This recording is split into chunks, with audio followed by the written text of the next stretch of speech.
Baik, kami akan menjelaskan kronologis kejadian eh, atas ledakan yang terjadi pada pukul 22.50 dini hari di Jalan Sulawesi, Kelurahan Lapong Koda, Kecamatan Tempe, Kabupaten Wajo, di mana korban pada saat itu sementara melakukan servis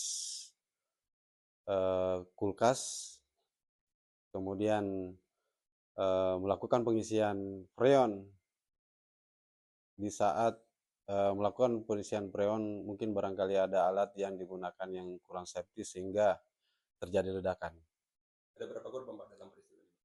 Adapun korban yang saat ini masih satu yang kami ketahui, dan berdasar daripada keterangan-keterangan di sekitar TKP, saksi-saksi dan korban sendiri juga menjelaskan bahwa hanya korban sendiri yang mengalami eh, luka. Kondisi terkini korban Pak. Untuk kondisi korban saat ini masih dalam kondisi kritis, di mana sekarang yang bersangkutan berada di rumah sakit, dan informasi terakhir yang bersangkutan akan dirujuk ke rumah sakit, salah satu rumah sakit terbesar di Kabupaten Sopeng. Dari keterangan saksi dan keterangan warga sendiri saat kejadian Pak, bagaimana kondisi warga sendiri Pak pada saat itu?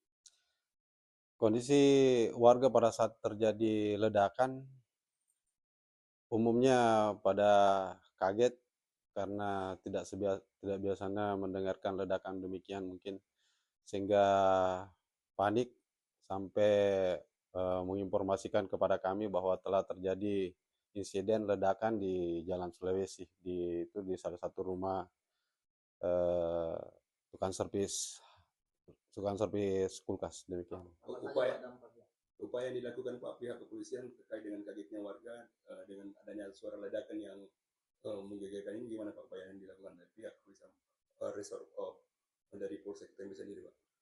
Adapun tindakan yang kami lakukan, yang pertama mendatangi TKP, kemudian mengolah TKP, kemudian memasang polisi lain, kemudian melakukan identifikasi korban, kemudian kami menelusuri penyebab daripada ledakan itu sendiri. Dampaknya Pak dari kejadian ini apa selain dari korban apa Pak? Adapun dampak yang ditimbulkan pada saat insiden ledakan tadi, yaitu yang pertama ada beberapa barang-barang milik korban yang rusak, kemudian warga di sekitar TKP panik.